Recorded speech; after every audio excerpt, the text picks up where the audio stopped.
I think it's time.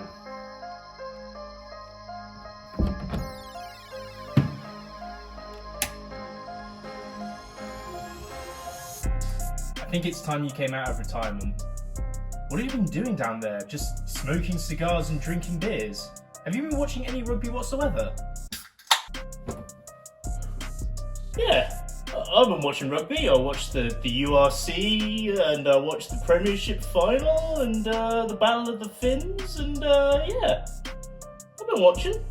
Ah, in here. Great. Well, England are playing Japan tomorrow. Do you want to watch them tomorrow morning? They're your favourite. Oh, England is my favourite. Eddie's going to be playing against England for the first time. You like Eddie, don't you? Oh, I do like Eddie, yeah. Yeah, it's been a while. England versus Eddie.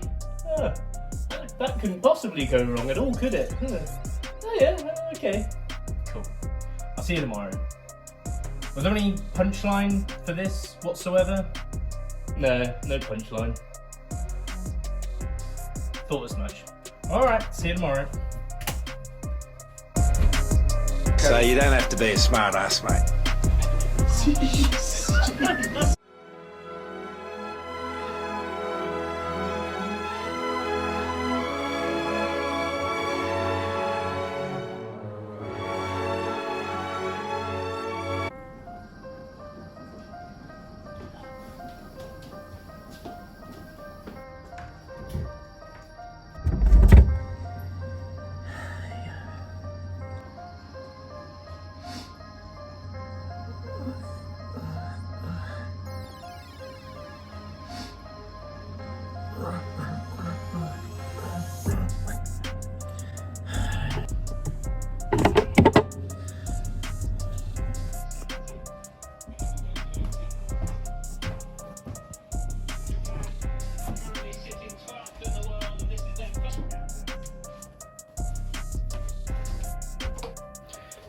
Oh, alright then.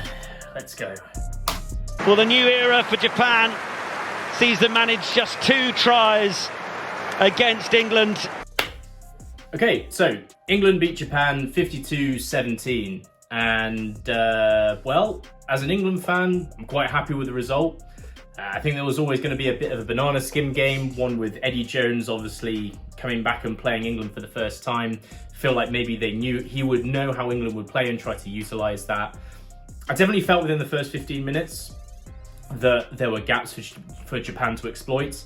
They just got so close to doing it, so close to scoring tries, and they never quite got over the line to really put the intensity on England. England, at early doors, looked like they had the propensity to make it a difficult day for themselves. I'm thinking straight off the kickoff, Chandler fumbles the ball from a kickoff. That for me almost made me put my head in my hands. Sitting there at 7 a.m. in the morning, having to set an alarm in a Saturday morning to watch it, and I'm thinking, have I just set my alarm to watch a complete disaster of a game? And I definitely felt that tension in the first 10-15 minutes, and I think probably a lot of the England players did as well. Japan looked really good in attack to start off with.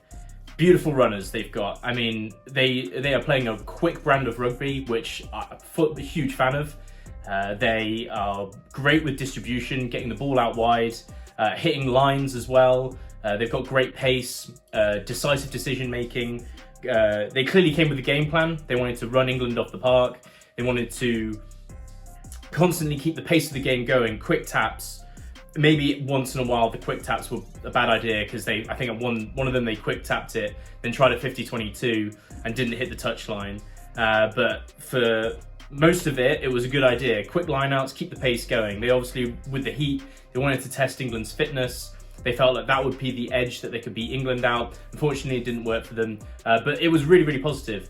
And seeing Japan and how they develop going up to the next World Cup, there's 4 years. Their league obviously is having a lot of players coming in. It's getting more and more high profile. So even though the score was quite dominant against Japan, there's a lot of positives there. England really had very little attacking possession for the first 15-20 minutes. You could see this was starting to frustrate them. And for me, with the New Zealand tour coming up as an England fan, this is the part of the game that worries me. You know, you look at the highlights, you look at the score, you probably think, man, great way to enter in going into a test series against New Zealand. Obviously, there's a lot of talk about New Zealand, like there's a lot of turnover. This may be a ripe time to play them. And if you're a casual fan and you're not watching this game, you're seeing 52-17 and you're thinking, well, from that score, it's all, you know, sunshine and rainbows. But the issue that I saw was in the first 15-20 minutes, a better side than Japan could have put England in a very difficult position. England made a lot of mistakes, fumbling the ball, as I said. They also did that a couple more times. They got penalised a couple of times as well. And if Japan had just had that little bit more cutting edge, like a team like New Zealand would, they could get behind early. And against New Zealand, that could be curtains early for England. The 15-20 minutes happened. That's fine. They survived it. They got through it. And then they started doing what they wanted to do. They got a penalty. They went down to the corner. They did the line out. They had possession with the maul. And this try, and I don't think a lot of people will talk about this, Alex Mitchell saves that offensive play. Basically, unclean ball at the breakdown. Japan do a great job of messing up the presentation of the back of a ruck. Alex Mitchell picks the ball up, and instead of having a bit of indecision, do I pick the ball up now? Do I look around? What am I doing? He sees the plays breaking down. He trusts his athletic ability. He picks the ball up. He goes around the outside, sees a gap, and keeps the momentum going over the gain line. And that, I think, was really instrumental of how England were able to break over and get the try for their first try of the day. So, well played, Alex Mitchell. It wasn't the last time he made a play like that saved an attack. Really decisive decision making. And from my perspective, that 9 shirt is now Alex Mitchell's to lose for England. He's had a great season playing for Northampton. Ben Youngs has obviously been an absolute incredible player for England, but I think in terms of his age and how he's getting on, that shirt, you know, I felt like until Mitchell came around, we've kind of been picking Youngs within that position just because, like, there's not someone who's like breaking through to come through and make that 9 shirt their own. And now that Mitchell's done that, I mean, obviously Youngs isn't in the squad, however, but Mitchell's really claimed that 9 shirt, and he's really kind of putting his case forward of being a really, really great 9, international 9 for sure, and kind of being one of the leaders in the squad in terms of performances. So he had a really good game. And then I made a note at about the 23-minute mark when I was like, England need a bit more possession. They've had that first try, but they just feel like they're just constantly getting run at the moment, and it's starting to show a little bit of gaps. Japan was starting to work out ways to get around the blitz defense in terms of their running style. And then the second try happened, and this was off a set piece, which is really great. Good to see good, clean set piece play work well. And I've actually done a video on a play like this in a short of how this works, basically. Number 12, Ollie Lawrence comes out of the line, and because, well, offense and defense, they need to be split out from the line out in their back lines, right? But because the offense has an advantage of knowing when the ball's thrown, Lawrence can then set off the moment the ball's in the air, and then he can take the ball uncontested, and that's what sets up the space on the outside to allow that play to happen. So check out the short. I'll put the link of it in the description. The reason that this play works is because having 12 run up and catch that ball from the back of the line out, it's uncontested ball. No, like, the only way to counteract it is if the opposition 12 like sees Lawrence going for it and sprints himself. But the problem with that is that it's risky because he will break the defensive line and he'll leave a dog leg within there. So we're seeing this more and more. We've seen this throughout all the seasons for like URC, Premiership, etc. And even in the World Cup where I first started picking up on this. So great move, great set piece. And I felt like that was a little bit more breathing room for England. I felt like they could relax a little bit more and get into the game. Bevan Rodd tapped the ball and then stood still for a quick tap penalty. That was quite funny. As much as that's, I don't know, ripping into him a little bit, I think he had a good game. It's been a while since we've seen some new props coming in for England. Dan Cole is obviously on that tight head side, and I mean, he's obviously getting on in years, so we need to find a replacement. Jone on the loose head. Ellis Genge is obviously a stalwart in that position as well. So good to see Bevan Rodd come in and get some game time, because he's been in and around the England camp for quite a bit of time now, and I think he had a pretty good performance. You could argue that going against props against Japan maybe wasn't the most intensive competition, but you know, he did the most that he could do. He won his scrums, did great in that. Like, you can't do more than that in this game, so he did show quality in that. And I think that the reason that England was so dominant in terms of penalties for the scrum was because of Bevan-Rod. He had a great game. So I think that was a real positive sign. Interesting to see what England do at loosehead prop going against New Zealand. Maybe they go for more experience with Marla, but yeah, no, a good game for him for sure. And then just before half-time, we have the excellent crossfield kick by Marcus Smith for setting up the next try. Man, really good to see Marcus Smith starting the 10 shirt. George Ford is obviously injured, and so this means that Borthwick is forced to pick either Smith or Finn Smith and Marcus Smith, both Smiths. Man, Finn Smith seems to just have the battle of the Finns of the Premiership, and then Smith. I mean, yeah, Marcus Smith and Finn Smith are the two fly half choices, obviously. Marcus Smith a bit more experience in that 10 shirt for England than Finn Smith, but both of them have had magnificent domestic campaigns. For me personally, I like the decision of Marcus Smith.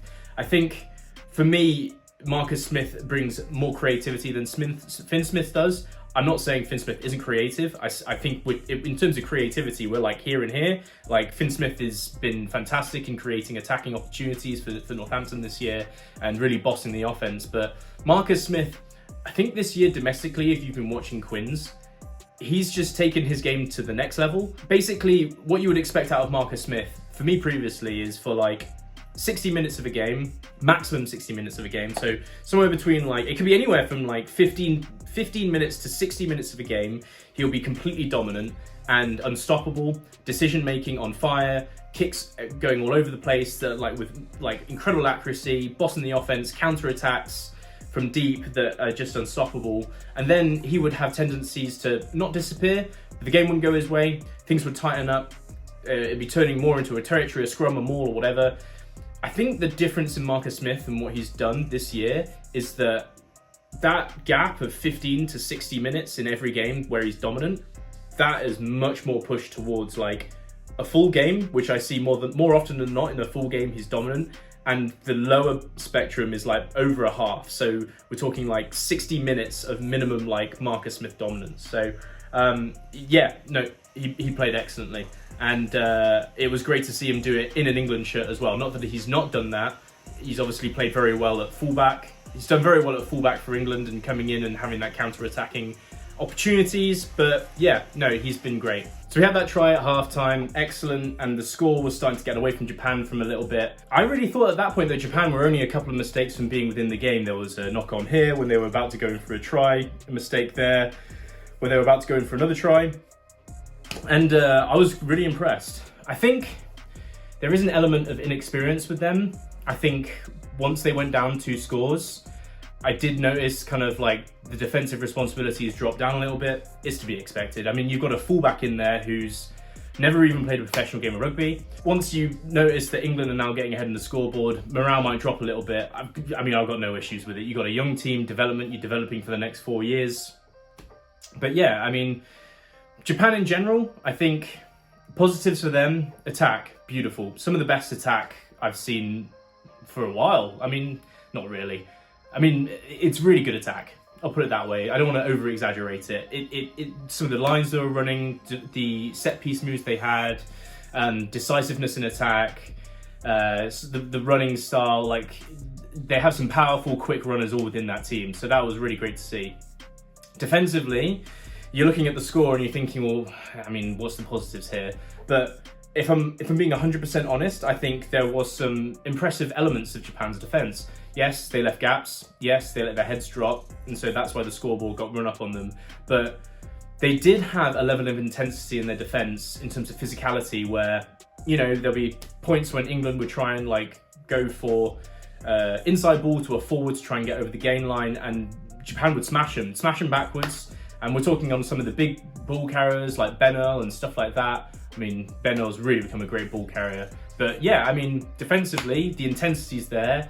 Just, you know, a little bit more organisation, you're golden. I think you've got a solid team there. So yeah, no, some real positives there for Japan. For England, I think the positives, the fitness was really good.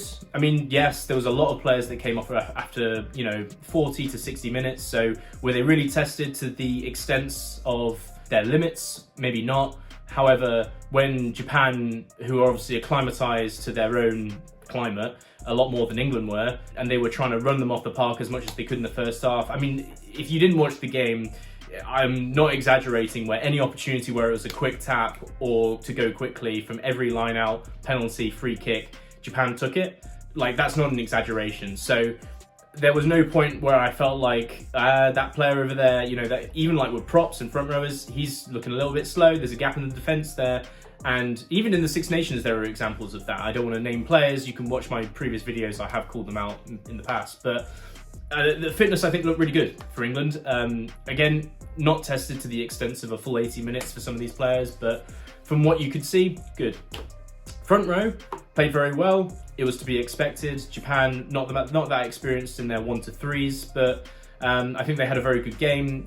Always having the scrum advantage is such an advantage in rugby union. I mean, you could knock the ball on and then still get a penalty back for your team because you just have that advantage in the scrum. However, as a front row enthusiast, I can never not give them compliments when they're as dominant as they are. So, great game from the front row. I think Underhill, again, another great game. He's really securing that 7 shirt for himself. For me personally, he's jackal like crazy. His tackling technique's good, and he does enough ball carrying where, you know, he's got that extra element to his game where he adds something to the pack.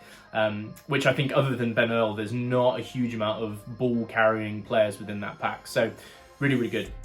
Speaking of Ben Earl, another great game. Probably a bit frustrated in the first half with getting stuffed on runs, but again, he's probably one of those players that I'm talking about, the fitness coming through. I mean, he probably was running against a bit of a brick wall with some of his pick and goes, but then in the second half, gaps started to open up, he started to utilise them. So, really good. Mitchell, very, very good game. As I said, don't need to go more on about that.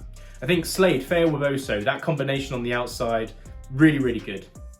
Feyi-Waboso is always a bright spark, and you can tell that the opposition team have probably done research on him, because there is kind of like an intensity to Japan, and I think there will be for many teams, that as soon as Feyi-Waboso gets the ball in the hand, he needs to be like shut down, because as soon as he gets going, he's very hard to stop. He also had his, for me, signature kind of defensive capabilities as well with tackling and jackling, and Slade is such a good distributor, and he seems to just be in the right place at the right time, running good lines. As I said, Marcus Smith, very good game. So, Charlie Ewells, my God, what are you thinking? I know as a critic of the yellow and red card system, I think it's only right when I say like a red card is like completely fair. Absolutely. Don't know what he's thinking. And I think he's got like the new record of like time between red cards for an international player. I think Squidge put it on his Twitter page that it was like 4 minutes between him getting a red card for the last time he played for England, and then he was on the pitch for about 4 minutes in this game, and then he gets a red card. So, he's now out of the tour. He's got no one to blame but himself. So that's that. The other, as I said, the other negative, and I think I've hinted on it on this review already, that first 15 minutes of the game. Yes, you haven't played together since the Six Nations. There are reasons for why it wasn't clicking straight off. However, you do that against New Zealand, especially with Razor now in there as coach. I think you're going to get punished, and you'll get punished early. And trying to claw your way back from going down two scores against New Zealand, it's a tough test, a very, very tough test. So what I want to see differently for England next is starting hot off the blocks. I think there is the issue with that, and the reason why that might not be so easy, is that they're playing in Japan, they're playing in the heat, and now they're going to Dunedin in 2 weeks' time. So there's even like a week break as well. I believe it's 2 weeks' time, just having a look at it here. 2 weeks' time. So they're going from playing in the heat, and then they're going to be changing that, and they're going to be playing in the cold in Dunedin, because it is currently winter in New Zealand. So with that change of atmosphere, it could ruin any momentum that they had from the Japan game. But we'll see. I think if you're Borthwick, that's probably what you're focusing on. First 15 minutes of the game against New Zealand, you want it to be pitch perfect. You want set pieces set up. You want to just have tighten it up. First 15 minutes, tighten it up. And it'll be interesting. And just interesting to see if New Zealand, how the series will go, how the test series will go. I'm cautiously optimistic. Ultimately, you're going to New Zealand. Very few teams have gone there and won Test Series, Ireland being the one exception, I think, in recent times. So we'll see. I mean, they definitely look good. As I said, you know, I'm using this video to delve into the score of 52-17. But 52-17 against Japan, it's kind of the score that you wanted to see to kind of build confidence that England are still making progress post-World Cup, post-Six Nations. So yeah, I'll see you in the next one.